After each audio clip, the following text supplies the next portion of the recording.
اعوذ باللہ من الشیطان الرجیم بسم اللہ الرحمن الرحیم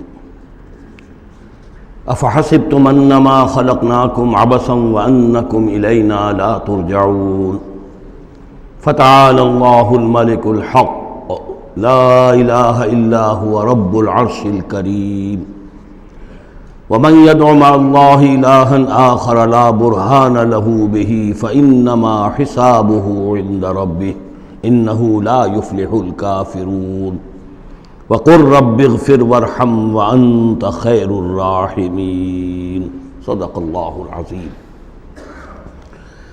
رب اشرح لي صدري ويسر لي أمري واحلل عقدة من لساني يفقهوا قولي۔ سورہ مومنون کی جو آخری 4 آیات ہیں بہت جامع ہیں، بہت پرجلال ہیں۔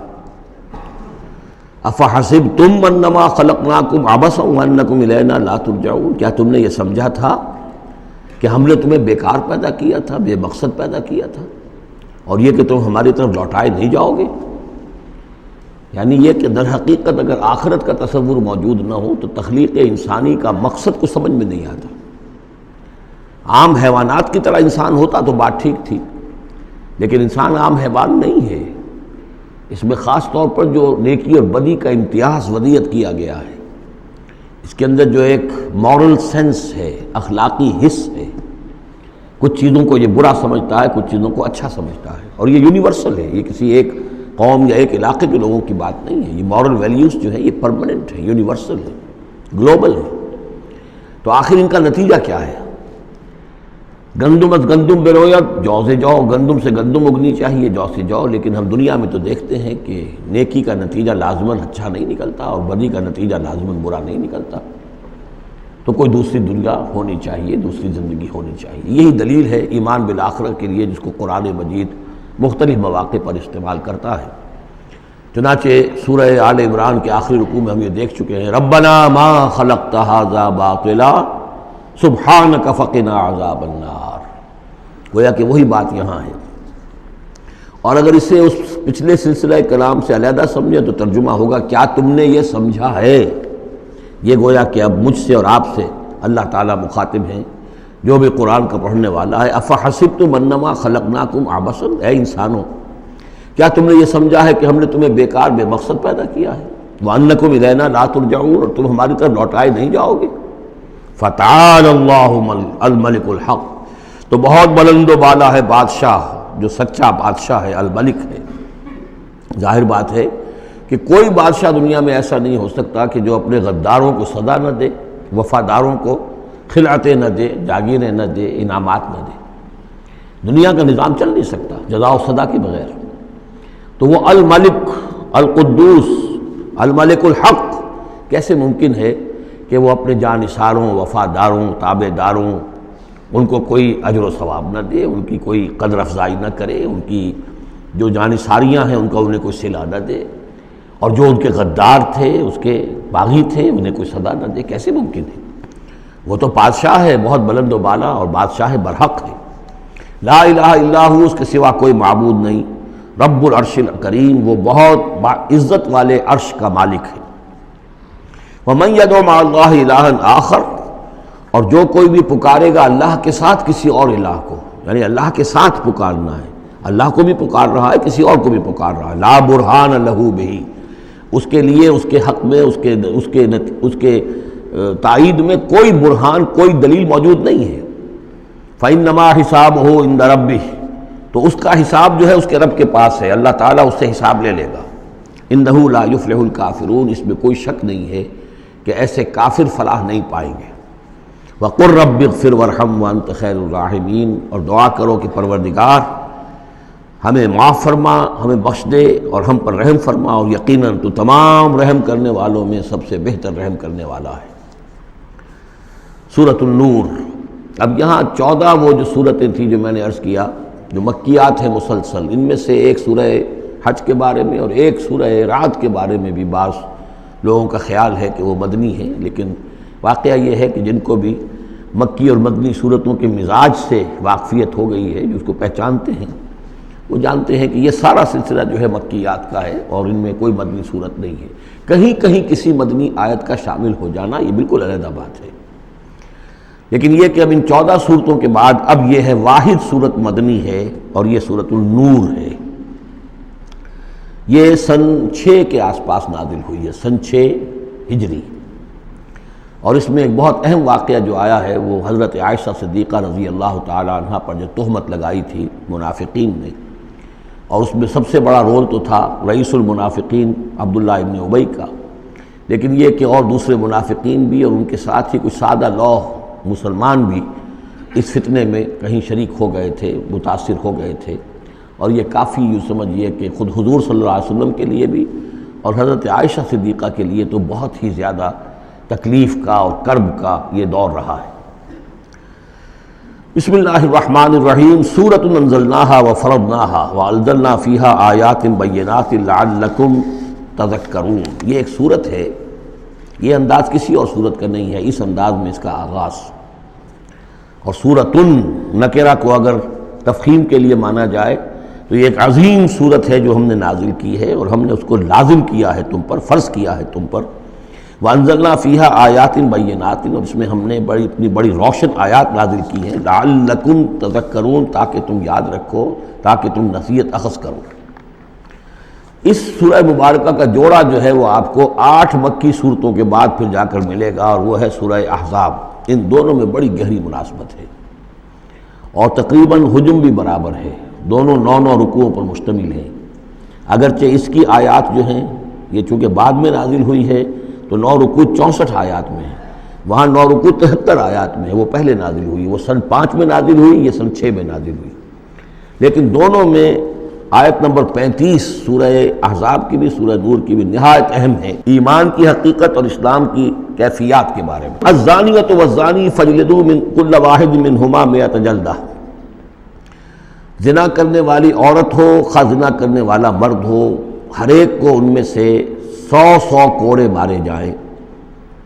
ولا تاخذکم بہما رافۃ فی دین اللہ، اور تمہیں اللہ کے اس دین کے معاملے میں نہ روک دے کوئی شے ان کے اوپر مہربانی کے راستے سے، نہ تمہیں روک لے، پکڑ لے، لا تاخذکم بہما، ان کے ساتھ نرمی اور ان کے ساتھ شفقت، فی دین اللہ، اللہ کے دین میں، یہ اللہ کا دین ہے، اللہ کی شریعت ہے، یہ اللہ کی حد ہے، اور اس حد کے اجرا میں کسی کی ہمدردی، کسی کے ساتھ تمہارا تعلق، تمہاری دل کی نرمی، تمہاری شفقت یہ کہیں آڑے نہ آ جائے۔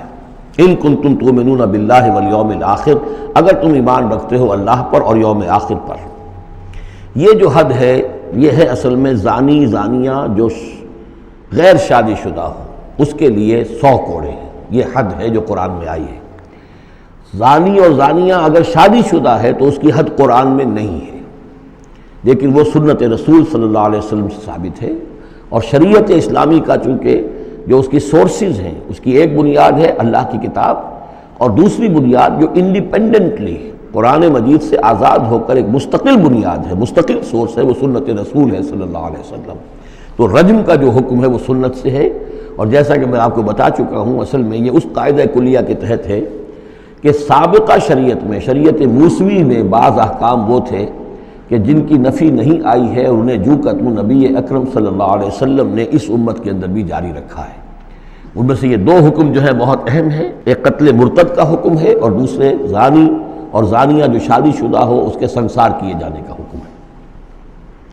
وَلْيَشْهَدْ عَذَابَهُمَا طَائِفَةٌ مِّنَ الْمُؤْمِنِينَ، اور چاہیے کہ جب انہیں یہ حد جاری کی جا رہی ہو، سزا دی جا رہی ہو، تو اس وقت موجود رہیں اور دیکھیں کچھ لوگ اہل ایمان میں سے، یعنی یہ پبلک میں ہو، اس لیے کہ اصل میں جو فلسفہ ہے اسلام میں جو سزاؤں کا اور تعزیرات کا اور حدود کا، وہ ڈیٹرنٹ کا ہے کہ ایسی سزا ہو کہ جس سے بہت سو کو عبرت ہو جائے۔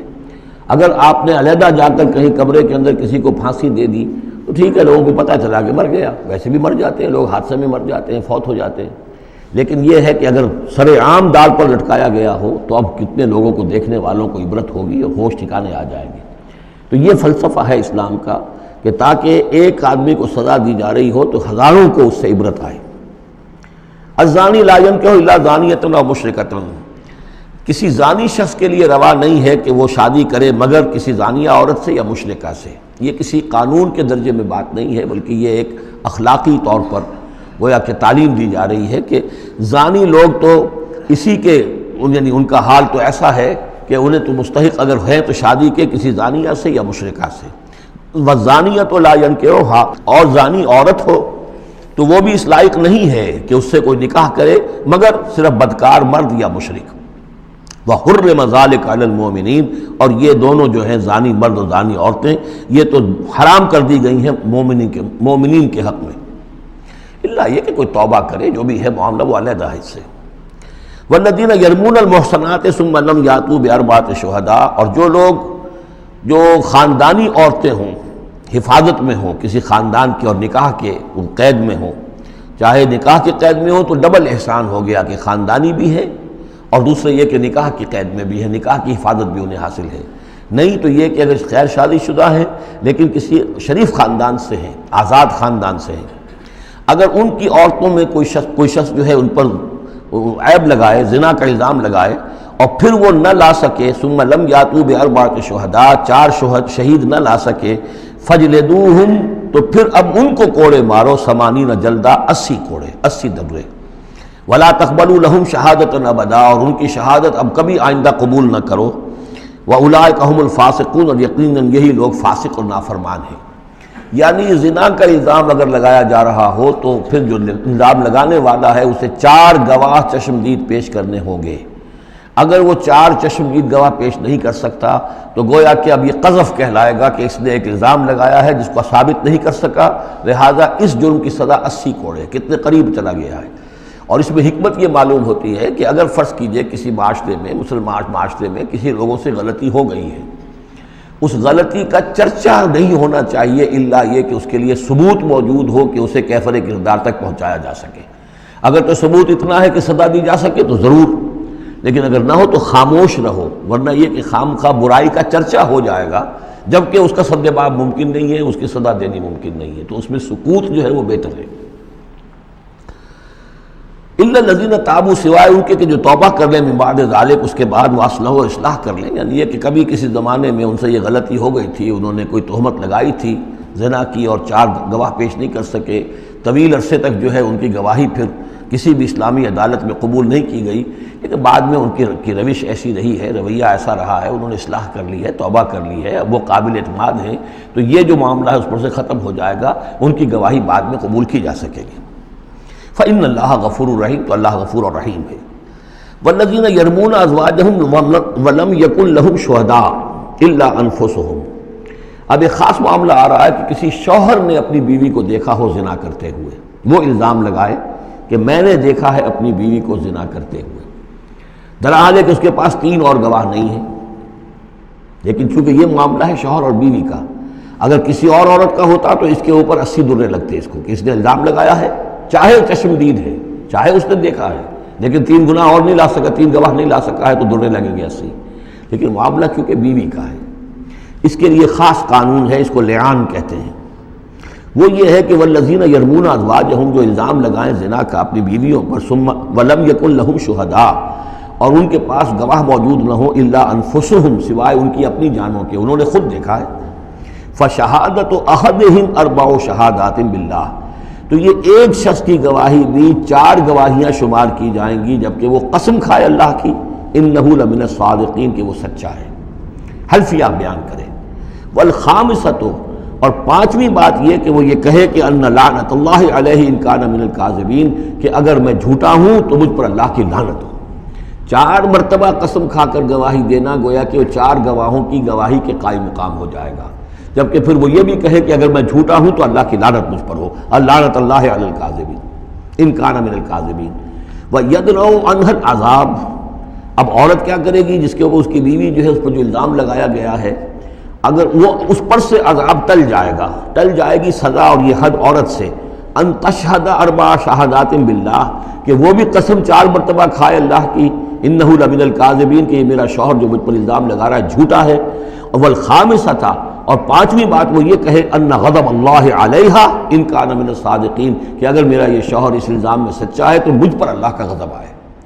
اس انداز میں پھر یہ کہ عورت کے اوپر پھر حد جاری نہیں ہوگی. اور اگر شوہر کے 4 قسمیں کھا کر الزام لگانے اور پھر یہ کہ اللہ تعالیٰ کی لعنت اپنے اوپر طلب کرنے اگر جھوٹا ہو، اس کے بعد اگر بیوی خاموش رہتی ہے، وہ جوابی طور پر قسم نہیں کھاتی چار، اور نہ یہ کہتی ہے کہ اگر یہ سچا ہو تو مجھ پر اللہ کا غضب ہو تو پھر اس پر حد جاری ہو جائے گی، لیکن اگر وہ بھی قسم کھا لے چار قسمیں، اور یہ کہ ساتھ ہی یہ بھی کہے کہ اگر یہ سچا ہو اور واقعی اس کا الزام درست ہو مجھ پر تو مجھ پر اللہ کا غضب نازل ہو جائے، تو پھر یہ کہ عذاب ٹل جائے گا، دنیا کی سزا اسے نہیں ملے گی۔ وَلَوْلَا فَضْلُ اللَّهِ عَلَيْكُمْ وَرَحْمَتُهُ، اور اگر اللہ کا فضل اور اس کی رحمت تمہارے شامل حال نہ ہوتی، وَأَنَّ اللَّهَ تَوَّابٌ رَحِيمٌ، تو گویا کہ یہاں پہ محذوف ہے کہ اگر اللہ کا فضل اور اس کی رحمت شامل حال نہ ہوتی تو تم بہت غلط راستے پر پڑ جاتے، تم کوئی بہت بڑا قدم اٹھا دیتے۔ وہ جو بھی واقعہ اب آگے آ رہا ہے یہ اس کے لیے تمہید ہے۔ وَأَنَّ اللَّهَ تَوَّابٌ حَكِيمٌ، یقیناً اللہ تعالیٰ بہت توبہ کو قبول فرمانے والا اور حکمت والا ہے۔ إِنَّ الَّذِينَ جَاءُوا بِالْإِفْكِ عُصْبَةٌ مِّنكُمْ، جن لوگوں نے یہ طوفان اٹھایا ہے، جن لوگوں نے تہمت تراشی ہے حضرت عائشہ صدیقہ رضی اللہ تعالی عنہا پر، یہ تمہارے ہی ایک گروہ ہے، تم ہی میں سے ہیں۔ لا تحسبوہ شرا لکم، اسے تم اپنے لیے برا نہ سمجھو، بل ہوا خیر لکم، بلکہ یہ بھی تمہارے لیے خیر ہے۔ اس کے ذریعے سے اللہ تعالیٰ تمہارے سامنے اب اس سبل میں ہدایات دے گا، قوانین بتا دے گا، شریعت کے جو احکام ہیں وہ نازل ہو رہے ہیں، اس کے لیے گویا کہ یہ واقعہ جو ہے ایک تقریب بن گیا، ایک ذریعہ بن گیا۔ واقعہ اچھی طرح نوٹ کر لیجئے کہ غزوہ بنی مستلق میں حضور سن 6 کا ہے یہ واقعہ، ہجری کا، تشریف لے گئے تھے۔ جب وہاں سے واپس آ رہے تھے تو جہاں رات کو ایک جگہ پر قیام تھا، اور حضرت عائشہ صدیقہ جو ہے ایک ہودج میں علیحدہ ہوتی تھیں، جیسے جس کو کہ اٹھا کر جو لوگ آتے تھے حمال وہ اٹھا کر اسے اونٹ پر رکھ دیتے تھے، اور جہاں پر پڑا ہوا وہ ہودج اونٹ پر سے اتار کر نیچے رکھ دیا۔ تو رات کو کہیں قضائے حاجت کے لیے نکلی، پیشاب وغیرہ کی حاجت ہوئی، وہ کہیں گئیں، وہاں کچھ دیر لگ گئی، اور دیکھا واپس آ کر تو کہیں ہار اپنا گر گیا تھا، اس ہار کو دیکھنے کے لیے واپس گئیں۔ اتنی دیر میں وہ حمال آئے، اور حضرت عائشہ بہت دبلی پتلی تھیں، انہیں اندازہ نہیں ہوا کہ اس ہودج میں اس وقت ام المومنین موجود نہیں ہے۔ انہوں نے اٹھایا اور وہ کوچ کا وقت ہو گیا تھا، اونٹ کے اوپر رکھا اور قافلہ چل دیا۔ اب جب یہ آئیں واپس تو اب دیکھا کہ وہ تو قافلہ جا چکا، ہکا بکا کیا کریں، تنہا ہے، رات کا وقت ہے۔ اس وقت انہوں نے بڑی عقل مندی سے کام لیا کہ اب اگر میں قافلے کے پیچھے دوڑی چلی تو پتہ نہیں میں کسی غلط راستے پر مڑ جاؤں، اور پھر وہ تلاش بھی نہیں کر سکیں گے مجھے، تو بہتر یہ کہ میں یہیں پر بیٹھی رہوں، تاکہ انہیں جب بھی خیال ہوگا کہ اس ہودج کے اندر جو ہے ام المومنین عائشہ صدیقہ موجود نہیں ہے تو وہ تلاش میں پھر یہیں آئیں گے۔ تو وہاں بیٹھی ہوئی تھی، رات کا وقت تھا، نیند آ گئی، سو گئی، اس سے آپ کا چہرہ بھی کھل گیا۔ تو ایک صاحب تھے صحابہ میں سے صفوان ابن معطل، ان کی ڈیوٹی یہ ہوتی تھی کہ وہ لشکر کے پیچھے پیچھے چلتے تھے۔ لشکر چل رہا ہے تو ذرا فاصلے سے کہ کہیں کوئی گری پڑی چیز رہ گئی ہو، کہیں کوئی بیمار ہو وہ چل نہ پایا ہو لشکر کے ساتھ اور رہ گیا ہو پیچھے، تو پیچھے وہ دیکھ بھال کرتے ہوئے آتے تھے۔ انہیں دور سے نظر آیا کہ یہاں کوئی شے پڑی ہوئی ہے، گٹھڑی سی پڑی ہے کوئی، تو جا کر دیکھا، حضرت عائشہ کو پہچان لیا، اور وہ کہتے ہیں کہ میں نے اس لیے پہچان لیا کہ حجاب کی آیت کے نازل ہونے سے پہلے میں نے انہیں دیکھا تھا۔ حجاب کی آیت نازل ہوئی ہے سورہ احزاب میں، سورہ احزاب 1 سال پہلے نازل ہو چکی ہے، تو جب تک حجاب کی آیت نہیں آئی تھی ظاہر بات ہے کہ وہاں پردہ نہیں تھا، کوئی نقاب نہیں اوڑھتی تھی خواتین، اور نہ امہات المومنین، لہذا پہچانتے تھے۔ تو وہ چونکہ چہرہ کھلا ہوا تھا ام المومنین کا، تو انہوں نے کہا انا للہ و انا الیہ راجعون، یہ الفاظ جو کہے تو حضرت عائشہ کی آنکھ کھل گئی، اور وہ پھر اٹھ کر بیٹھی، انہوں نے اپنا کپڑا درست کیا، لیکن پھر انہوں نے یہ کیا صفوان ابن معطل نے کہ اپنا اونٹ بٹھا دیا خاموشی کے ساتھ، حضرت عائشہ اس پر سوار ہو گئیں، اور وہ آگے اس کی وہ نکیل پکڑ کر وہ چلتے گئے اور قافلے میں پہنچ گئے۔ وہاں عبداللہ ابن ابی نے شور مچا دیا کہ خدا کی قسم تمہارے نبی کی یہ بیوی جو بچ کر نہیں آئی ہے، مطلب یہ کہ یہ تو اب یہ معاملہ جو رہا ہے، تنہائی رہی ہے، علیحدہ رہے ہیں، تو گویا کہ زنا کا معاملہ ہو گیا ہے۔ یہ اس کی جو بھی اس کی گندی سوچ تھی، ظاہر بات ہے کہ مکھی تو گندگی پر بیٹھتی ہے، اس کو تلاش رہتی ہے گندگی کی، اس کے لیے تو یہ ایک موقع مل گیا ایک اسکینڈل اٹھانے کا۔ یہ اسکینڈل بڑھتے بڑھتے ایک طوفان بن گیا، اور اس میں بعض جو ہے بہت ہی مخلص لوگ بھی، حضرت حسان ابن ثابت رضی اللہ تعالیٰ عنہ جو دربار نبوی کے گویا کہ سرکاری شاعر تھے، ان کا بھی معاملہ اس کے اندر ایسا ہو گیا کہ وہ بھی ملوث ہو گئے۔ تو یہ ہے واقعہ افک کا۔ لیکن اس کے بعد قرآن مجید میں پھر یہ آیات نازل ہوئیں، اللہ تعالیٰ نے برات کر دی، اور پھر یہ کہ ان کی پاک دامنی اور پاک بازی جو ہے وہ ثابت ہو گئی، اور اس کے بعد یہ معاملہ رفع دفع ہو گیا۔ ان الذين جاءوا بالافك عصبة منكم لا تحسبوه شرا لكم بل هو خير لكم، لِكُلِّ امْرِئٍ مِّنْهُمْ مَا اكْتَسَبَ مِنَ الْإِثْمِ، اس میں جس شخص نے بھی جو گناہ کمایا ہے وہ اس کو مل جائے گا، اس کے حصے میں درج ہو جائے گا۔ وَالَّذِي تَوَلَّىٰ كِبْرَهُ، اور جس نے اس کا سب سے بڑا حصہ وصول کیا، یہ ہے عبداللہ ابن ابی جس نے اسکینڈل اٹھایا اور اس سے بڑی قوت کے ساتھ شدت کے ساتھ پھیلایا۔ وَالَّذِي تَوَلَّىٰ كِبْرَهُ مِنْهُمْ لَهُ عَذَابٌ عَظِيمٌ، اس کے لیے تو پھر بہت بڑا عذاب ہے۔ لولا اذ سمعتموہ، مسلمانوں تمہیں کیا ہو گیا، کیوں نہ ایسا ہوا کہ جب تم نے یہ سنا تھا، ظن المؤمنون والمؤمنات بانفسہم خیرا، تو مومن مرد اور مومن عورتیں اپنے بارے میں اچھا گمان کرتی، یعنی یہ کہ حضرت عائشہ کے بارے میں ان کے بارے یہ گمان ہونا چاہیے تھا، انہیں فوراً کہہ دینا چاہیے تھا، وقالوا ھذا افک مبین، اور وہ کہتے فوراً کہ یہ تو کوئی بہت بڑی تہمت ہے۔ لولا جاؤ علیہ باربعۃ شہداء، کیوں نہیں وہ لے کر آئے 4 گواہ، اگر تو ان کے پاس گواہ تھے یہ بات کہنے کے لیے تب تو زبان کھولنی چاہیے تھی، اگر 4 گواہ نہیں تھے تو انہیں زبان بند رکھنی چاہیے تھی۔ فَإِذْ لَمْ تَأْتُوا بِالشُّهَدَاءِ، اس لیے کہ یہ 4 گواہوں والی آیت جو ہے یہ سورہ نساء میں اتر چکی تھی، سورہ نساء سن 4 میں آ چکی ہے، وہ ابتدائی احکام جو تھے کہ 4 گواہ ہونے چاہیے اس معاملے کے اندر، یہ آیت سورہ نساء میں آ چکی ہے۔ تو فرمایا کہ یہ کیوں نہیں 4 گواہ لے کر آئے، فَإِذْ لَمْ تَأْتُوا بِالشُّهَدَاءِ، اگر وہ 4 گواہ نہیں لا سکے، فَأُولَٰئِکَ عِندَ اللہِ هُمُ الْكَاذِبُونَ، تو یقیناً اللہ کے نزدیک اور قانون اسلامی کے نزدیک پھر وہی جھوٹے ہیں۔ وَلَوْلَا فَضْلُ اللہِ عَلَيْكُمْ وَرَحْمَتُهُ، اور اگر نہ ہوتا اللہ کا فضل اس کی رحمت تمہارے شامل حال فی الدنیا والآخرہ، دنیا میں اور آخرت میں بھی، لَمَسَّكُمْ فِيمَا أَفَضْتُمْ، تو تم پر پڑتی اس چیز پر کہ جس کا چرچا تم نے کیا ہے، عذاب عظیم، بہت بڑا عذاب۔ اِسْتَلَقَّوْنَهُ بِأَلْسِنَتِكُمْ، یہ اصل میں انسانوں کی ایک عام کمزوری ہوتی ہے، اس طرح کی بات جو ہے بس ادھر سے سنی ادھر بیان کر دی، ادھر سے آگے بیان ہو گئی، جنگل کی آگ کی طرح اس قسم کی خبریں جو ہیں وہ پھیل جاتی ہیں۔ اِسْتَلَقَّوْنَهُ بِأَلْسِنَتِكُمْ، جبکہ تم اسے لے رہے تھے اپنی زبانوں سے، یعنی یہ کہ ایک زبان سے دوسری زبان کو، اور زبان سے نکلی اور کوٹھے چڑھی والی جو ایک کہاوت ہمارے ہاں ہے، اس طریقے سے آسانی سے وہ بات پھیلتی چلی گئی۔ وَتَقُولُونَ بِأَفْوَاهِكُمْ، اور تم کہہ رہے تھے اپنے منہوں سے، مَا لَيْسَ لَكُمْ بِهِ علم، جس کے لیے تمہارے پاس کوئی علم نہیں تھا، کوئی دلیل نہیں تھی، کوئی بنیاد نہیں تھی، کوئی گواہی نہیں تھی، کوئی معلومات کی کوئی سورسز نہیں تھی۔ وَتَحْسَبُونَهُ هَيِّنًا، اور تم اسے سمجھ گئے تھے کہ بہت ہلکی بات ہے، معمولی سی بات ہے۔ وَهُوَ عِندَ اللہِ عَظِيمٌ، جبکہ یہ اللہ کے نزدیک بہت بڑی بات ہے۔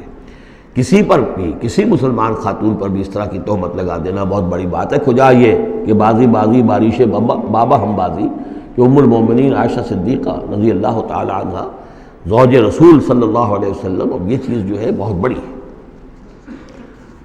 وَلَوْلَا إِذْ سَمِعْتُمُوهُ قُلْتُم مَّا يَكُونُ لَنَا أَن نَّتَكَلَّمَ بِهَٰذَا، کیوں نہ ایسا ہوا کہ جب تم نے یہ سنا تھا تو تم کہتے کہ ہمارے لیے بالکل جائز نہیں ہے کہ ہم یہ بات زبان سے نکالیں۔ سبحانک، اللہ تو پاک ہے، ھذا بہتان عظیم، یقیناً یہ بہت بڑا بہتان ہے۔ یعظکم اللہ ان تعودوا لمثلہ، اللہ تعالیٰ تمہیں نصیحت کر رہا ہے مبادا تم دوبارہ پھر اس قسم کی کسی معاملے کے اندر اسی طریقے سے اعادہ کرو اور دوبارہ اسی کوئی حرکت کرو، ابداً کبھی بھی، ان کنتم مؤمنین، اگر تم مومن ہو۔ وَيُبَيِّنُ اللَّهُ لَكُمُ الْآيَاتِ، اور اللہ تعالیٰ تمہارے لیے اپنی آیات کو واضح کر رہا ہے، واللہ علیم حکیم، اللہ علیم اور حکیم ہے۔ ان الذین یحبون ان تشیع الفاحشۃ فی الذین آمنوا لہم عذاب علیم، بے شک وہ لوگ جو یہ چاہتے ہیں کہ اہل ایمان میں بے حیائی کا چرچا ہو جائے تو ان لوگوں کے لیے بہت دردناک عذاب ہے۔ ایک تو یہ کہ بے حیائی پھیل جائے، تشیع الفاحشہ شائع ہو جائے، بے حیائی عام ہو جائے، جو لوگ اس کے لیے، اب ظاہر بات ہے کہ آج کل تو کاروبار کے لیے، اپنے اخبار بیچنے کے لیے، اس کی جو ہے اشاعت بڑھانے کے لیے نئی سے نئی قسم کی رنگین تصویریں شائع کی جا رہی ہیں، یہ سارا کچھ ہو رہا ہے۔ کسی شے کا اشتہار دینا ہو، عورت کی تصویر ساتھ ہوگی، یہ سارا کچھ جو ہو رہا ہے، تو یہ لوگ کون ہیں کہ جو اس بے حیائی کو، بے پردگی کو یہ در حقیقت اس معاشرے میں پھیلا رہے ہیں؟ تو وہ لوگ کہ جو چاہتے ہیں کہ معاشرے کے اندر بے حیائی پھیلے، اور ایک اس کا مفہوم یہ بھی ہے کہ اگر کہیں ایسی کوئی غلط حرکت ہوئی ہے اور اس کا چرچا ہو گیا، یہ آج ہمارے اخبارات کے اندر بہت بڑے پیمانے پر ہو رہا ہے، یہ اسکینڈلز شائع کر دیتے ہیں۔ اب وہ بات صحیح بھی ہے یا نہیں، غلط ہے تب بھی، لیکن ایک بات ہے اس کا چرچا ہو گیا، پوری دنیا کے اندر پہنچ گئی۔ اب ظاہر بات ہے کہ بچے بھی پڑھتے ہیں، بچیاں بھی پڑھتی ہیں، ان کے لیے تو گویا کہ یہ ایک ان کی معلومات کا ایک کھاتہ کھل گیا کہ ایسا بھی ہوتا ہے۔ جس طریقے سے آج کل ہو رہا ہے معاملہ، اس کو جس طریقے سے اخبارات میں شائع کیا جا رہا ہے، تو اس کی اس اشاعت کے اندر خرابی کا پہلو زیادہ ہے، مضر پہلو زیادہ ہے۔ اگر ہے بھی ایسا معاملہ، اگر تو سزا کے قابل ہے تو گواہی دو اور سزا دلواؤ، اور ایسی سزا ہو کہ جس سے ایک کو سزا ہو اور ہزاروں کو ہوش آ جائے، اور اگر نہیں ہے تو خاموش ہو، اس کے اوپر زبان کھولنا بھی جو ہے در حقیقت بہت بڑا جرم ہے۔ ان الذین یحبون ان تشیع الفاحشۃ فی الذین آمنوا لهم عذاب علیم فی الدنیا والآخرہ، دنیا میں بھی اور آخرت میں بھی۔ واللہ یعلم وانتم لا تعلمون، اللہ جانتا ہے اور تم نہیں جانتے۔ ولولا فضل اللہ علیکم ورحمتہ، اور اگر اللہ کا فضل نہ ہوتا تم پر اور اس کی رحمت نہ ہوتی تو یہ تو طوفان ایسا اٹھا تھا کہ اس کے بڑے دور تک نتائج نکل سکتے تھے، یہ محذوف ہے۔ وَأَنَّ اللَّهَ رؤوف الرحیم، تو اللہ بہت رؤوف ہے اور رحیم ہے۔ یا ایھا الذین آمنوا لا تتبعوا خطوات الشیطان، اہل ایمان شیطان کے نقش قدم کی پیروی نہ کرو۔ ومن یتبع خطوات الشیطان، جو کوئی بھی شیطان کے نقوش پا کی پیروی کرے گا فإنہ یأمر بالفحشاء والمنکر، تو شیطان تو اسے حکم دے گا، وہ تو حکم دیتا ہے بے حیائی کا اور منکر کا، بری بات کا۔ ولولا فضل اللہ علیکم ورحمتہ، اور اگر نہ ہوتا اللہ کا فضل اور اس کی رحمت تمہاری شامل حال، ما زکا منکم من احد ابدا، تم میں سے کوئی ایک انسان بھی کبھی پاک نہ ہو سکتا۔ اللہ تعالیٰ کا فضل ہے، اللہ کی رحمت ہے۔ ایک شخص سے غلطی ہو جاتی ہے، اللہ پردہ پڑا رہنے دیتا ہے تو اس کے اندر اصلاح کا مادہ پیدا ہو جاتا ہے۔ ایک دفعہ آدمی ننگا ہو جائے تو پھر ڈھیٹ ہو جاتا ہے۔ اس سے یہ کہ اللہ تعالیٰ جو ہے ان چیزوں کے اندر اس کی بڑی حکمت ہے کہ اگر کوئی غلطی ہو گئی ہے فوراً نہیں پکڑتا، وہ اس کو مہلت دیتا ہے، اصلاح کرے۔ ولولا فضل اللہ علیکم ورحمتہ، اگر نہ ہوتا اللہ کا فضل تم پر اور اس کی رحمت، ما زکا منکم من احد ابدا، تم میں سے کوئی بھی کبھی نیک اور پارسا نہ بن سکتا اور پاک نہ ہو سکتا۔ ولکن اللہ یزکی من یشاء، بلکہ یہ تو اللہ تعالیٰ ہی پاک کرتا ہے جس کو چاہتا ہے۔ واللہ سمیع علیم، اللہ سمیع علیم ہے۔ ولا یأتل اولو الفضل منکم والسعة ان یؤتوا اولی القربى والمساکین والمہاجرین فی سبیل اللہ۔ اس آیت کی بھی شان نزول ہے کہ حضرت ابو بکر صدیق رضی اللہ تعالیٰ عنہ کے ایک یا تو بھانجے تھے یا خالہ زاد بھائی تھے، حضرت مصطح۔ یہ حضرت مصطح جو ہے غریب آدمی تھے، اور حضرت ابو بکر ان کی مدد کیا کرتے تھے، پیسے سے، مال سے ان کی ضرورت جو ہے پوری کرتے تھے۔ لیکن یہ مصطح وَلِلَّهِ مَا فِي السَّمَاوَاتِ وَمَا فِي الْأَرْضِ، عائشہ صدیقہ رضی اللہ تعالیٰ عنہ پر جو تہمت کا معاملہ چلا تو حضرت ابو بکر کو جب معلوم ہوا کہ مصطح بھی اس معاملے کے اندر شریک ہے تو پھر غصے میں آ کے ان کا قسم کھا لی کہ میں اب اس کے ساتھ کبھی کوئی بھلائی نہیں کروں گا، اس نے اتنی بڑی غلطی کی ہے اور اس معاملے کے اندر میری بیٹی کا معاملہ ہے اور اس میں اس کو یہ خیال نہیں آیا کہ میں اس کے ساتھ کتنا کچھ احسان کرتا ہوں، اور اس نے اس کے اندر جو ہے وہ خود بھی شریک ہو گیا۔ اس پر اللہ تعالیٰ کی طرف سے گرفت آ رہی ہے کہ نہیں ابو بکر یہ ٹھیک نہیں ہے، جو بھی اس سے غلطی ہوئی، لیکن تم جو نیک کام کر رہے تھے اس کا کیوں قسم کھاتے ہو کہ اس کے اندر تم مدد نہیں کرو گے۔ ولا یأتل اولو الفضل منکم، اور نہ قسم کھائیں جو فضل والے ہیں، درجے والے ہیں تم میں سے، جن میں اللہ نے فضیلت دی ہے، نیکی میں بھی، ایمان میں بھی فضیلت دی ہے، دولت میں بھی فضیلت دی ہے، وسعت، اور جنہیں کشادگی دی ہے، مال کی کشادگی دی ہے، ان یؤتوا اولی القربى، کہ وہ کوئی صلہ رحمی کریں اپنے قرابت داروں کے ساتھ، کچھ دیں، مال اور صدقہ و خیرات دیں اپنے قرابت داروں کو، والمساکین والمہاجرین، اور محتاجوں کو اور وطن چھوڑنے والے مہاجرین کو، فی سبیل اللہ، اللہ کی راہ میں۔ تو یہ قسم نہ کھائیں۔ ولیعفوا ولیصفحوا، انہیں چاہیے کہ معاف کر دیں اور درگزر سے کام لیں۔ الا تحبون ان یغفر اللہ لکم، کیا تم یہ نہیں چاہتے کہ اللہ تمہیں معاف کرے؟ یعنی اے ابو بکر اگر تم یہ چاہتے ہو، تم سے بھی تو کوئی خطا آخر ہو جاتی ہے، اللہ معاف فرماتا ہے، کیا تم نہیں چاہتے کہ اللہ تمہاری خطاؤں سے درگزر کرے؟ الا تحبون ان یغفر اللہ لکم، کیا تم نہیں پسند کرتے اس کو کہ اللہ تمہیں معاف کرے؟ اس پر اس آیت کو سنتے ہی حضرت ابو بکر صدیق کے الفاظ یہ نقل کیے گئے، بلا یا ربنا انا نحب، کیوں نہیں پروردگار، ہم ضرور چاہتے ہیں کہ تو ہمیں معاف فرما دے۔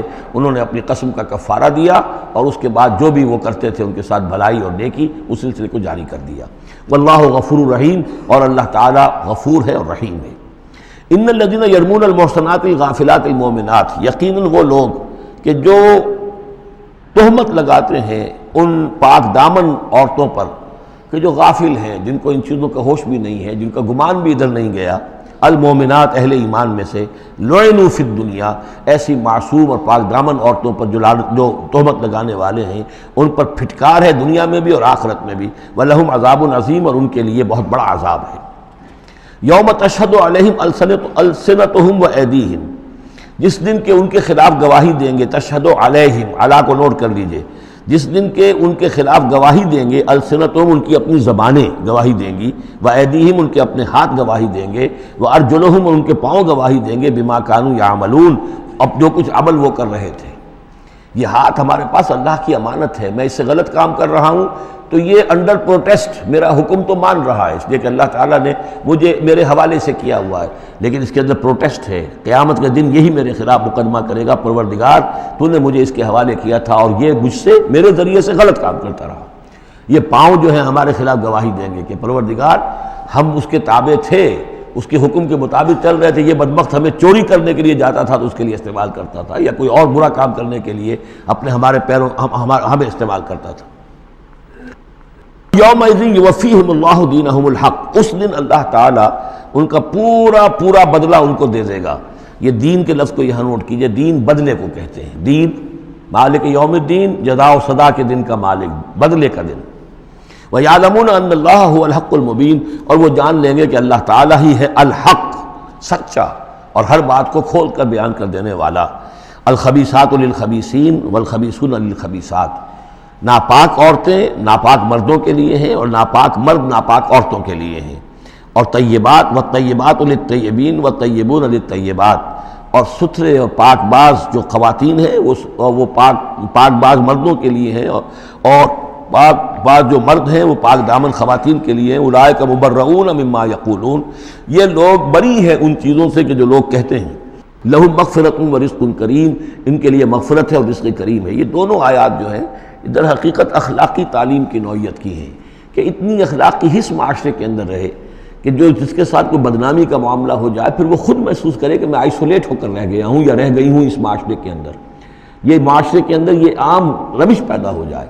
جیسے کہ پہلے آیا تھا وہ اس کے اندر بھی یہی بات تھی کہ زانی نکاح نہ کرے مگر کسی زانیہ سے یا کسی مشرکہ سے، وہ اس لائق نہیں ہے کہ اس کے نکاح میں کوئی مسلمان خاتون آئے پاک دامن اور عفت والی۔ اس طرح زانیہ جو ہے اس سے کوئی نکاح نہ کرے سوائے مشرک کے، یہ قانونی چیزیں نہیں ہیں جیسا کہ میں نے عرض کیا، یہ اخلاقی، تاکہ ایک نفرت پیدا ہو زنا سے، بدکاری سے۔ اسی طریقے سے معاشرے کے اندر ایک عام فضا، ایک حس ایسی پیدا ہو جائے کہ جس میں جو لوگ بھی ایسی گراوٹوں میں مبتلا ہوں وہ خود اپنی آنکھوں میں ذلیل ہو کر رہ جائیں۔ یا ایھا الذین آمنوا لا تدخلوا بیوتا غیر بیوتکم حتی تستأنسوا، اب اس حوالے سے بہت سے جو احکام آ رہے ہیں، یہ سورہ نور اور سورہ احزاب ان دونوں میں معاشرتی احکامات ہیں۔ معاشرتی احکامات میں خاص طور پر وہ جو ایک آیت آئی ہے سورہ بنی اسرائیل میں، وَلَا تَقْرَبُوا الزِّنَا إِنَّهُ كَانَ فَاحِشَةً وَسَاءَ سَبِيلًا، اس زنا کا سد باب کرنے کے لیے اسلام کے معاشرتی نظام میں بہت دور دور تک اقدامات کیے گئے ہیں۔ قریب مت جاؤ زنا کے، یعنی زنا کو ایریڈیکیٹ کرنا معاشرے میں یہ ایک بہت بڑا آبجیکٹیو ہے، اور اس کے لیے دور دور تک اقدامات، مثلا پردہ ہے، ستر ہے، لباس کے احکام دیے گئے ہیں، معاشرہ جو ہے ہمارا جو ہے وہ مکسڈ سوسائٹی نہ ہو، مخلوط معاشرہ نہ ہو، مردوں کی ذمہ داریاں علیحدہ ہیں، عورتوں کی علیحدہ ہیں، معاشرہ جو ہے سیگریگیٹڈ ہو، مردوں اور عورتوں کے درمیان اختلاط نہ ہو۔ یہ ساری چیزیں کس کے لیے ہیں؟ یہ اسی لیے ہے کہ یہ در حقیقت اس قدر شدید کشش ہے مرد اور عورت کے اندر، یہ اللہ نے جو دو جنسیں بنائی ہیں، اور اس میں یقیناً جو سیکس کا معاملہ اتنا پورٹنٹ موٹیو ہے کہ اس کو اگر پوری طریقے سے، جیسے گھوڑا بہت منہ زور ہو تو اسے بہت باندھ کر رکھنا پڑے گا اور بڑا اس کو کنٹرول کرنے کے لیے محنت کی ضرورت ہے، اسی طریقے سے اس سیکس کو ڈسپلن کرنا اور صحیح انداز میں اس کو جو ہے ہارنس کرنا، اور اس کے لیے یہ ہے کہ غلط راستوں سے اس کو بچانا، اس کے لیے بڑے دور دور تک احکام دیے گئے، اور یہ پورا معاشرتی نظام اسلام کا اسی بنیاد پہ اب قائم ہے۔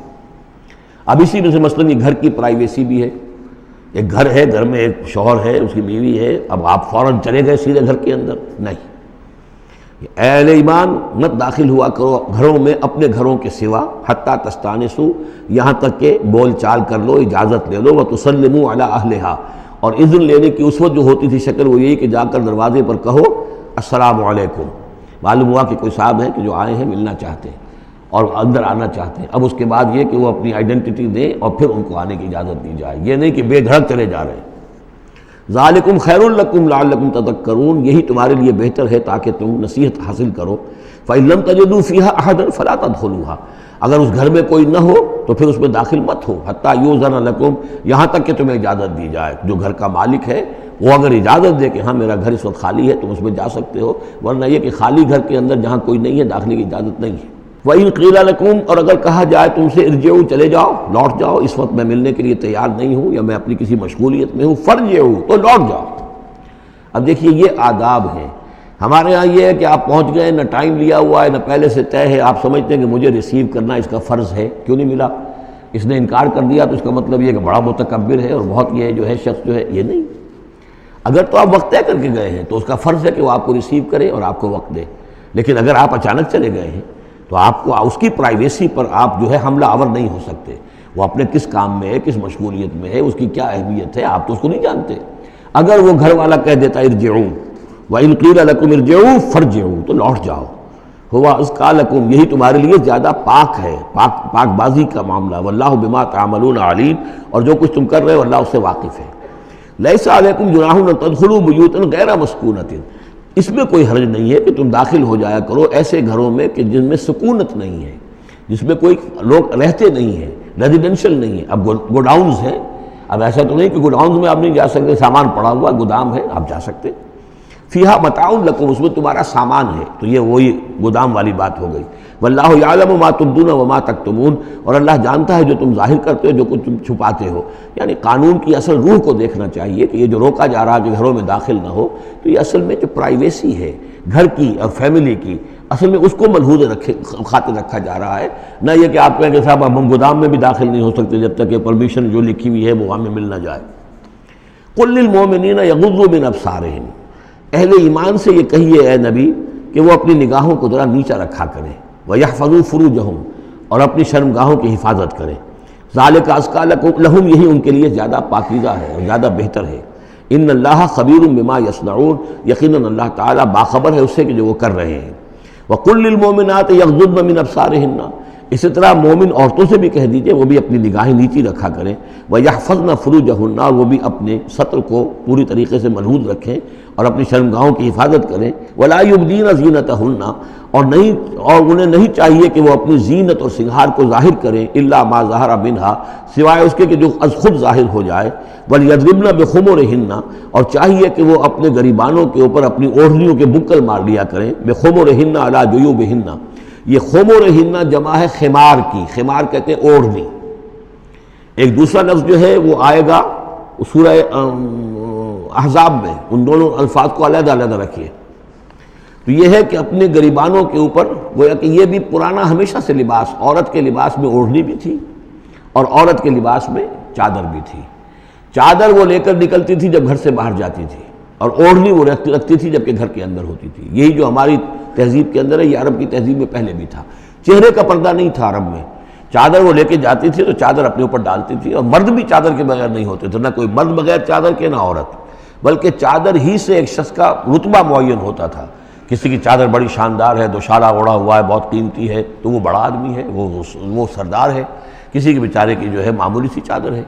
اور اسی لیے اس حدیث میں آتا ہے کہ جو شخص تکبر کرتا ہے، الکبر ردائی، تکبر جو ہے وہ تو میری چادر ہے. اور یہ عرب میں یہ بڑا کسی شخص کی توہین کرنی ہوتی تھی اس کی چادر گھسیٹتے تھے، گویا کہ اس کی عزت جو ہے اس کو کھینچ لیا ہے. تو اللہ فرماتا ہے کہ جو تکبر کرتا ہے وہ گویا میری چادر گھسیٹ رہا ہے میرے کندھے سے. اس درجے جو ہے اللہ تعالیٰ جو ہے اس میں اپنی توہین محسوس کرتا ہے. تو وہ اپنی ان اوڑھنیوں کے بکل مار لیا کریں اپنے گریبانوں پر. یعنی یہ کہ یہ انسان کے لیے، عورت کے لیے، یہ اس کی زینت کا ایک بہت بڑا حصہ ہے. اس کی جو بھی چھاتی ہے اس کے لیے ایک اضافی کرتا اس نے پہنا ہوا ہے، لیکن کرتے کے اوپر مزید جو ہے یہ ایک بکل اس کی اوڑھنی کا ہو. ولا یبدین زینتہن، اس کے سینے کے اوپر یہ اضافی ہو جائے گا. ولا یبدین زینتہن، اور نہ وہ ظاہر کریں اپنی زینت کو. اب یہ ہے جو محرموں کی فہرست آ رہی ہے جس کے سامنے عورت کھلے چہرے کے ساتھ آ سکتی ہے بلا حجاب. اور یہ اتنی طویل فہرست جو دی گئی ہے، آخر سوچنا چاہیے کہ اللہ تعالیٰ نے یوں ہی ایکسرسائز ان فیوٹیلیٹی تو نہیں کی ہے. کیا فرق ہے اگر ایک عورت کے چہرے کا پردہ نہیں ہے، وہ باہر نکلتی ہے چادر لے کر، اور یہ کہ اس میں کسی اور کے ساتھ اس کا پردہ چہرے کا نہیں ہے، تو پھر یہ پوری فہرست دینے کی ضرورت کیا ہے؟ میرے نزدیک چہرے کا پردہ اسلام کے اندر لازم ہے، اور اس چہرے کے پردے سے مستثنا ہیں یہ لوگ. کون لوگ مستثنا ہیں؟ الا لبعولتہن، ان کے شوہر نمبر 1، او آبائہن، یا ان کے باپ، اور باپ سے مراد باپ، دادا، چچا، یہ سب چلیں گے. او آبائے بعولتہن، یا ان کے شوہروں کے باپ. او ابنائہن، یا ان کے اپنے بیٹے. او ابنائے بعولتہن، یا ان کے شوہروں کے بیٹے. یعنی ان کے شوہروں کی کسی اور بیوی سے اولاد ہے، بیٹے ہیں، تو وہ بھی محرم ہیں، وہ نامحرم نہیں ہے۔ اور اخوانہن، یا ان کے اپنے بھائی، اور بنی اخوانہن، یا ان کے بھائیوں کے بیٹے، اور بنی اخواتہن، یا یہ ہو گئے، اور بنی اخواتہن، یا ان کے بھانجے، اور نسائہن، یا ان کی عورتیں، اپنی عورتیں، جان پہچان کی عورتیں، عام عورتیں نہیں، نسائہن، او ما ملکت ایمانہن، یا یہ کہ جو ان کے غلام اور ان کی لونڈیاں ہیں۔ اکثر و بیشتر اہل سنت کے نزدیک یہاں مرد غلام مراد نہیں ہے بلکہ لونڈیاں مراد ہیں۔ اب التابعین غیر اولی الاربۃ، یا ایسے تابع لوگ جو کہ صرف خدمت گار ہیں، بعض اوقات ہوتا ہے خاندانی طور پر جو ہے وہ خدمت گار کرنے والے ہیں، باپ بھی کہیں ملازم تھا اسی گھر میں، اب اس کی اولاد بھی وہیں پر ہے، وہ بھی کام کر رہی ہے، بچپن سے وہیں پلے ہیں۔ ایسے لوگ ہوتے ہیں کہ جن کو واقعتاً پھر اس گھر کی خواتین سے اس طرح کا خیال کبھی نہیں آ سکتا کہ ان کے بارے میں وہ کوئی بری بات سوچیں۔ ابھی تابعین غیر اولی الاربۃ، یا وہ تابع کہ جو کہ کوئی غرض نہیں رکھتے اس قسم کے معاملات سے، من الرجال، مردوں میں سے۔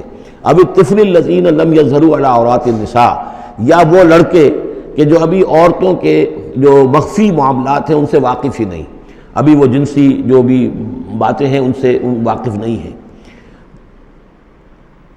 ولا یضربن، یہ اب یہ فہرست مکمل ہو گئی، یہ ہیں محرم لوگ جن کے سامنے عورت بغیر چہرے کے پردے کے آ سکتی ہے۔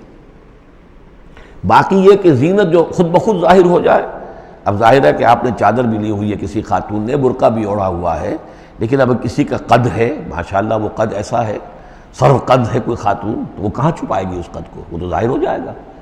جسم متناسب ہے، اب وہ جسم تو ظاہر ہو جائے گا۔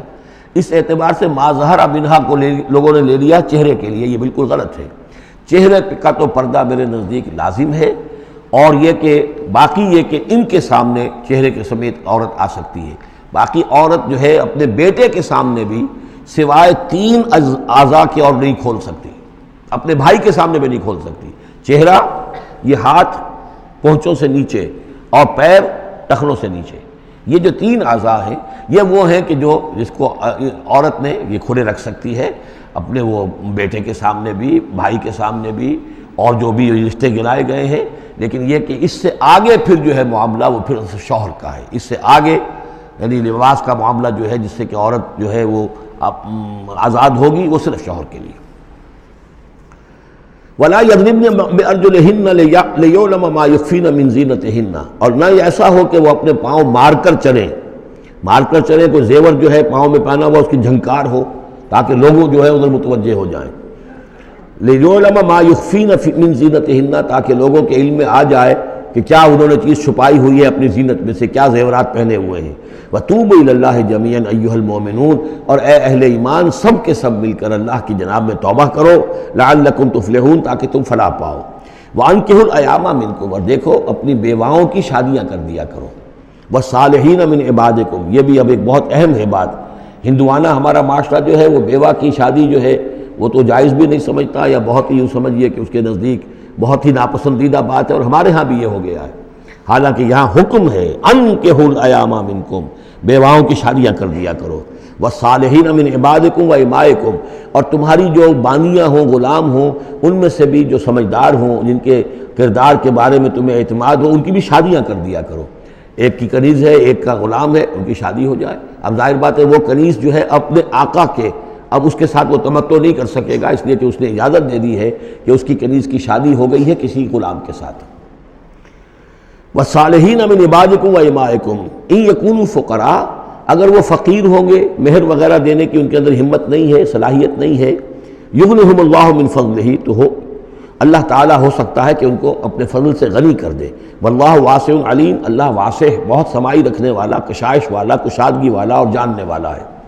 یعنی یہ بھی ہے کہ کسی وقت انسان سوچے کہ اگر میں شادی کروں گا تو وہ بھی اپنی قسمت ساتھ لے کر آئے گی، کیا پتہ کہ میرے اس وقت حالات جو ہیں اگر کچھ خراب بھی ہیں تو اللہ تعالیٰ اس کی قسمت سے، اس کے حوالے سے وہ اللہ تعالیٰ میرے لیے رزق کا دروازہ کھول دے۔ وَلْيَسْتَعْفِفِ الَّذِينَ لَا يَجِدُونَ نِكَاحًا، اور جو لوگ نکاح کی قدرت بالکل نہ رکھتے ہوں، شادی کر ہی نہ سکتے ہوں، کچھ بھی نہ ہو ان کے پاس، نہ کوئی گھر ہو جس میں کہ اپنی بیوی کو رکھ سکیں، نہ کوئی نان نفقے کا سامان ہو، نہ کوئی مہر دے سکیں،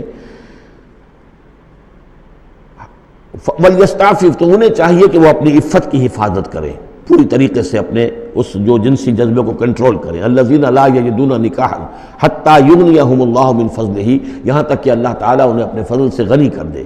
والذین یبتغون الکتاب مما ملکت ایمانکم فکاتبوہم، اور تمہارے غلاموں میں سے جو تمہارے ساتھ چاہیں مکاتبت کرنا. یہ مکاتبت کا قاعدہ یہ تھا کہ غلام یہ طے کرتا تھا کہ جناب میں آپ کو اتنے لاکھ درہم دے دوں گا، اتنی مدت کے اندر اندر آپ مجھے آزاد کر دیجئے. تو یہ معاہدہ ہو گیا، اب وہ آزاد ہو گیا. لیکن آزادی اسی میں ہے کہ اسے وہ رقم اتنی عرصے کے اندر ادا کرنی ہے. اب وہ کمائے گا، محنت کرے گا، کوشش کرے گا اور وہ رقم ادا کر دے گا. یہ مکاتبت تھی. تو جو بھی تمہارے غلاموں میں سے مکاتبت چاہیں مما ملکت ایمانکم فکاتبوہم، تو یہ مکاتبت کر لیا کرو.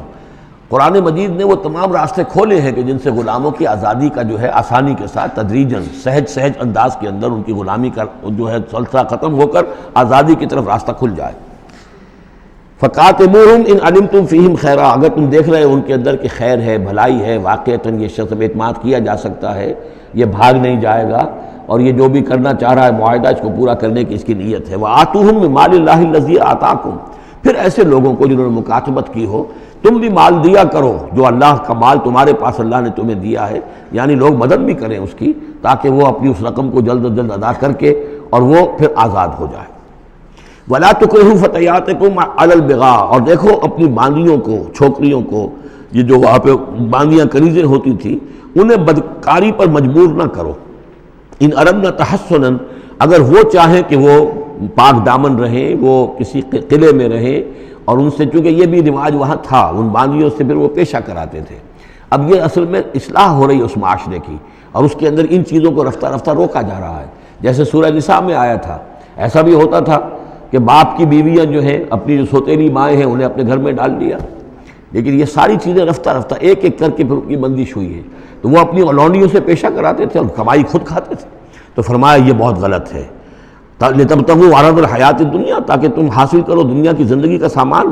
وَمَنْ يُكْرِهُنَّ فَإِنَّ اللَّهَ مِنْ بَعْدِ إِكْرَاهِهِنَّ غَفُورٌ رَحِيمٌ، اور اگر کوئی ان کو مجبور کرے گا اس کام کے لیے تو اللہ تعالیٰ ان کی اس مجبوری کی بنا پر ان کے حق میں غفور اور رحیم ہوگا. تم پر وبال آئے گا، جو کام یہ غلط کروائے گا وبال اس پر آئے گا. اگر وہ خود جو ہے مجبوراً کر رہی ہے اور وہ اس کے لیے ذہناً تیار نہیں ہے تو بہرحال اللہ اس کے حق میں غفور اور رحیم ہوگا. وَلَقَدْ أَنزَلْنَا إِلَيْكُمْ آيَاتٍ مُبَيِّنَاتٍ، اور دیکھو ہم نے نازل کر دی ہیں تمہاری جانب یہ روشن آیات. وَمَثَلًا مِّنَ الَّذِينَ خَلَوْا مِن قَبْلِكُمْ، اور وہ ساری باتیں بھی ہم نے بتا دی ہیں کہ جو ان لوگوں میں تھیں جو تم سے پہلے تھے. یہ ساری گندگیاں، معاشرتی خرابیاں جو ہیں یہ پہلوں کے اندر بھی تھیں، ہم نے ان سب کی نشاندہی کر دی ہے. وَمَوْعِظَةً لِّلْمُتَّقِينَ، اور اہل تقویٰ کے لیے ہم نے نصیحت یہ نازل فرما دی ہے. قَدْ جَاءَتْكُم مَوْعِظَةٌ مِّن رَّبِّكُمْ وَشِفَاءٌ لِّمَا فِي الصُّدُورِ. اب یہ 5واں رکوع آ رہا ہے اور یہ ہمارے اس منتخب نصاب کا جو دوسرا حصہ ہے ایمان کی بحث، اس کے ضمن میں یہ بہت اہم درس ہے. اور یہ آیت نمبر 35 جو آ رہی ہے یہ قرآن مجید کی عظیم ترین آیات میں سے ہے. اس سورہ مبارکہ کی بھی آیت نمبر 35 اور سورہ احزاب میں بھی بالکل ٹھیک یہی نمبر آیت نمبر 35 آپ کو ملے گی. یہ ایمان پر اور وہ اسلام کی کیفیات پر قرآن مجید کی عظیم ترین آیات ہیں. اللہ نور السماوات والارض، اللہ آسمانوں اور زمین کا نور ہے. مثل نورہ، اس پر ایمان کی مثال، اس کے نور ایمان کی مثال ایسی ہے کہ مشکاتن، جیسے ایک طاق ہے، فیہا مصباح، اس میں ایک چراغ روشن ہے. المصباح فی زجاجہ، وہ چراغ جو ہے چمنی کے اندر ہے، شیشہ ہے اس کے اوپر، جیسے لالٹینیں ہوتی تھی پچھلے زمانے میں، گلوب کے ساتھ جو ہے وہ لیمپ ہوتے تھے. الزجاجۃ کأنہا کوکب دری، اور وہ شیشہ چمک رہا ہے جیسے کہ ایک چمکدار ستارہ ہو.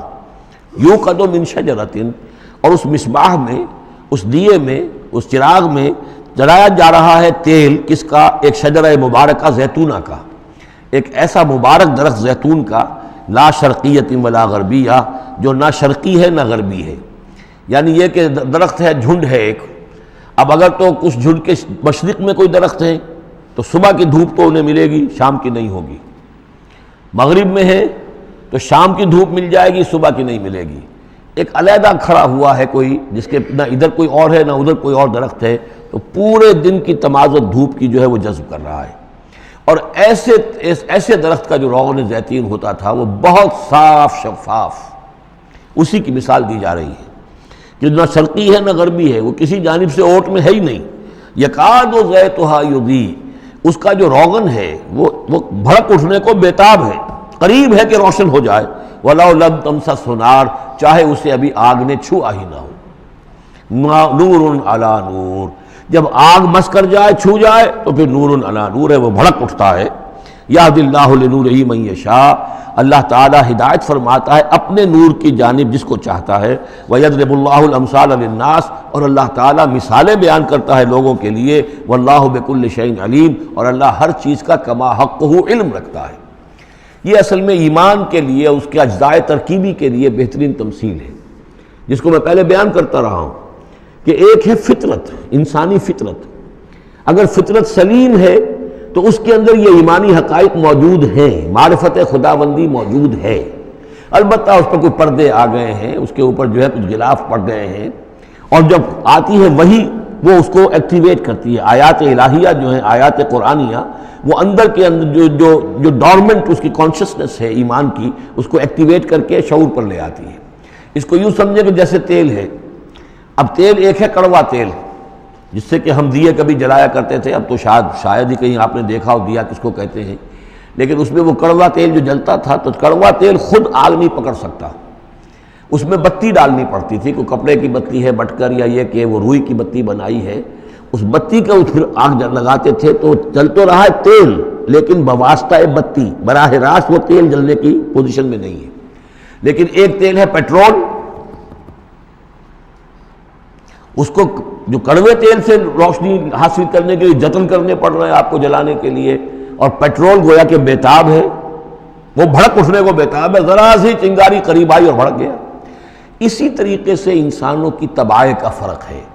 کچھ لوگوں کی جو فطرت ہے اتنی سلیم ہوتی ہے، اتنی نیکی ہوتی ہے اس کے اندر، کہ جیسے ہی وہی سامنے آئی، آئینہ جگمگا اٹھا ایک دم، اس لیے کہ اوپر غبار ہے ہی نہیں، اس کے اوپر کوئی اور جو ہے پردے پڑے ہوئے ہیں ہی نہیں۔ یہ مثال صدیقین کی ہے جو میں نے کل بھی آپ سے عرض کیا تھا، کہ جیسے کہ حضور نے فرمایا میں نے جس کے سامنے بھی دعوت ایمان رکھی، اس نے کچھ نہ کچھ توقف اور تردد ضرور کیا، سوائے ابو بکر کے کہ ایک لحظے کا بھی توقف نہیں کیا۔ یہ اس لیے کہ ان کی فطرت اتنی سلیم تھی، گویا کہ وہ پیٹرول تھا ان کے اندر جو بھڑک اٹھنے کو بیتاب تھا، کہ ذرا قریب بھی اگر دیاشنائی آ گئی تو بھڑک اٹھے۔ لیکن کچھ لوگ وہ تھے کہ جن کا تیل اتنا صاف اور پاک نہیں تھا، ان میں کوئی تکدر تھا، انہیں وقت لگ گیا، اگر چاہیے کہ بالآخر وہ ایمان لے آئے، لیکن یہ کہ کچھ اس میں بتی ڈالنی پڑی، کوئی اس کے لیے محنت کرنی پڑی۔ السابقون الاولون من المہاجرین والانصار والذین اتبعوہم بإحسان، پھر وہ لوگ ہیں جو بعد میں درجہ بدرجہ پھر ان کے بعد آتے چلے گئے۔ تو اسی طریقے سے ایمان کی مثال ہے کہ یہ روغن فطرت یا نور فطرت، نور روح، روحانی نور جو ہمارے اندر ہے نور تجلی بھی اسی خاک میں پنہاں، غافل تجرا صاحب ادراک نہیں ہے۔ وہ جو ہماری روح کے اندر ہے، روح ملکوتی کے اندر جو نور ہے، یہ نور اور باہر سے جو قرآن کا نور، وحی کا نور آیا، ان دونوں کے نور کے اجتماع سے پھر نور علی نور کی کیفیت پیدا ہوئی۔ اب وہ نور ایمانی جو ہے وجود میں آ گیا۔ اللہ نور السماوات والارض مثل نورہ کمشکاۃ فیہا مصباح المصباح فی زجاجہ، اور ذہن میں رکھیے یہ ہمارا جو پنجر ہے پسلیوں کا، اس کی واقعتاً طاق کی سی شکل ہے، یہ نیچے سے چوڑا ہو رہا ہے، اوپر سے تنگ ہو رہا ہے، طاق ایسے ہی ہوتے تھے۔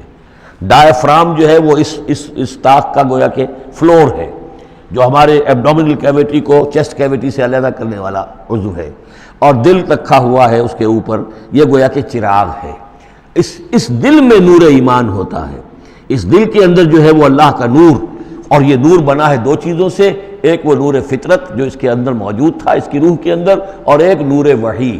ان دونوں کے اجتماع سے نور علی نور، وہ نور جو ہے وہ نور ایمان کی شکل میں اس قلب کے اندر جو ہے وہ جاگزی ہوا اور قلب منور ہو گیا۔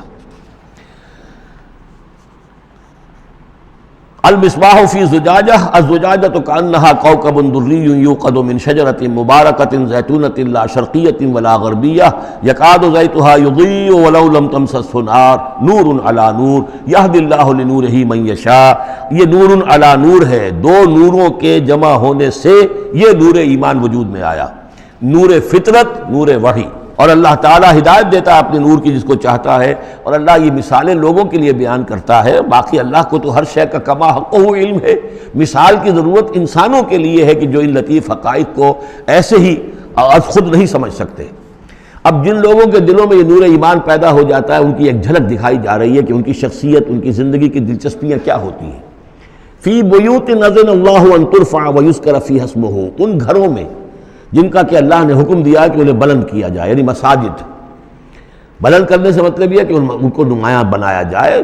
ہر مسلمان آبادی میں معلوم ہو کہ مسجد ایک نمایاں شے ہے، یہ ضروری نہیں کہ اس کی ڈیکوریشن ہو، اس کے اوپر جو ہے خام خواہ تکلفات میں پیسے خرچ کیے جائیں، لیکن یہ کہ ایک تو یہ کہ وہ نمایاں ہونی چاہیے، معلوم ہو کہ اس آبادی کا مرکز یہ ہے۔ نمبر دو یہ ہے کہ ترفع، اس کو ہر طریقے سے، ہر معنوی گندگی سے بھی پاک رکھا جائے۔ وَيُذْكَرَ فِيهَا اسْمُهُ، اس میں اس کا نام لیا جائے۔ يُسَبِّحُ لَهُ فِيهَا بِالْغُدُوِّ وَالْآصَالِ، یہ جو صاحب ایمان لوگ ہیں جن کے دلوں میں ایمان کی قندیلیں روشن ہیں، یہ تسبیح کرتے ہیں اللہ کی ان گھروں کے اندر، صبح کے وقت بھی اور شام کے وقت بھی۔ رجال، وہ جواں مرد، لا تلہیہم تجارت ولا بیع عن ذکر اللہ واقام الصلاۃ، جن کو غافل نہیں کر سکتی نہ کوئی تجارت، نہ کوئی خرید و فروخت اللہ کی یاد سے اور نماز کے قائم کرنے سے، وایتاء الزکاۃ اور زکوٰۃ کے ادا کرنے سے۔ یخافون یومن، یہ سب کچھ کر کے بھی وہ ڈرتے رہتے ہیں، لرزاں و ترساں رہتے ہیں، کانپتے رہتے ہیں اس دن کے تصور سے، تتقلب فیہ القلوب والابصار، جس میں کہ دل بھی الٹ جائیں گے اور نگاہیں بھی الٹ جائیں گی۔ لیجزیہم اللہ احسن ما عملوا، تاکہ اللہ تعالیٰ ان کو بدلے میں دے بہترین جزا ان کے اعمال کی، وَيَزِيدَهُم مِّن فَضْلِهِ، اور اضافہ کرے اپنی طرف سے اپنے فضل میں سے، وَاللَّهُ يَرْزُقُ مَن يَشَاءُ بِغَيْرِ حساب، اور اللہ تعالیٰ چاہتا ہے دیتا ہے جس کو چاہتا ہے بغیر حساب۔ اللہم ربنا اجعلنا منہم، یہ تو مومن صادق کے لیے ایمان ان کے دلوں میں ہے، اس کی تمثیل یہ ہے، اور ان کے کردار کی جھلک یہ ہے۔ اب ایک ہے بین بین کے لوگ، ایمان تو نہیں ہے لیکن کچھ نہ کچھ نیکی کے کام کرتے ہیں، کچھ اپنے دل کی تسلی کے لیے، کچھ اپنے ضمیر کو مطمئن کرنے کے لیے، ان کی نیکی حقیقی نیکی نہیں ہے۔ وہ لیس البر ان تولوا وجوہکم قبل المشرق والمغرب، اس آیت کو ذہن میں رکھیے۔ والذین کفروا، اور جو لوگ ایمان سے تہی ہیں، محروم ہیں، کافر ہیں، ان کی نیکیاں، ان کے اعمال کیا ہیں؟ کسراب، جیسے ریت ہو، سراب ہو، بقیعۃ، ایک چٹیل میدان میں، یحسبہ الظمآن ماء، پیاسا سمجھتا ہے کہ پانی ہے، حتی اذا جاءہ، یہاں تک کہ وہ جب وہاں پہ گھسٹ گھسٹ کر بھی پہنچتا ہے تو معلوم ہوتا ہے لم یجدہ شیئا، کچھ نہیں پاتا وہاں پر، ووجد اللہ عندہ، اور اللہ کو پاتا ہے وہاں موجود، فوفاہ حسابہ، تو اللہ تعالیٰ اس کا حساب اسے پورا چکا دیتا ہے۔ واللہ سریع الحساب، اور اللہ جو ہے حساب چکانے میں دیر نہیں لگاتا۔ یعنی یہ جو نیکیاں ہوتی، جھوٹی نیکیاں، ملمے کی نیکیاں، حقیقی ایمان نہیں ہے، ایمان باللہ نہیں ہے، ایمان بالآخرت نہیں ہے، لیکن یوں ہی کچھ نہ کچھ نیکیاں ہیں، کچھ خدمت خلق کے کام ہے، اس طرح کی چیزیں اللہ کی نگاہ میں ان کی کوئی وقت نہیں۔ اس کے لیے پہلے ایک مثال سورہ ابراہیم میں آ چکی ہے، دوسری مثال یہ کہ یہ نیکیاں سراب کے مانند ہیں، جنہیں پیاسا سمجھتا ہے کہ یہ پانی ہے، حقیقت میں پانی نہیں ہے۔ اب تیسرا جو کردار ہے وہ یہ ہے کہ جن کے دلوں میں، جن کی زندگیوں میں یہ جھوٹ موٹ کی نیکی بھی نہیں ہے، نفس پرستی اور دنیا پرستی، اور ان کے اندر ہر طرح کی گندگی جو ہے وہ آ چکی ہے۔ ان کی مثال کیا ہے؟ او کظلمات فی بحر اللجی، یا جیسے کہ اندھیرے ہوں ایک بڑے گہرے سمندر میں، یغشاہ موج، اس کے اوپر ایک موج چڑھی ہوئی ہو، من فوقہ موج، اس کے اوپر ایک اور موج ہو، من فوقہ سحاب، اور اوپر جو ہے بادل بھی ہوں۔ یعنی اندھیری رات ہے، کوئی روشنی نہیں، اوپر بادل ہے، نہ چاند اور ستاروں کی کوئی روشنی نہیں آ رہی، اور اس کے ساتھ ہی یہ ہے کہ موج کے اوپر موج چڑھی ہوئی ہے۔ ظلمات بعضها فوق بعض، یہ اندھیروں پر اندھیرے ہیں۔ اذا اخرج یدہ لم یکد یراہا، جب وہ اپنا ہاتھ نکالتا ہے تو اس کو بھی نہیں دیکھ سکتا، جسے ہم کہتے ہیں اپنے محاورے میں ہاتھ کو ہاتھ سجائی نہیں دیتا۔ وَأَلَّمْ يَجْعَلِ اللَّهُ لَهُ نُورًا، اور جس کو اللہ تعالیٰ ہی نے کوئی نور عطا نہ کیا ہو، فما لہ من نور، تو اس کے لیے پھر کہیں کوئی نور نہیں ہے۔ یہ وہ لوگ ہیں کہ جن کی زندگیاں کسی ملمے کی نیکی سے بھی خالی ہیں، اندھیارے ہی اندھیارے ہیں، ظلمات فوق بعضها فوق بعض۔ بارک اللہ لی ولکم فی القرآن العظیم ونفعنی وإیاکم بالآیات والذکر الحکیم۔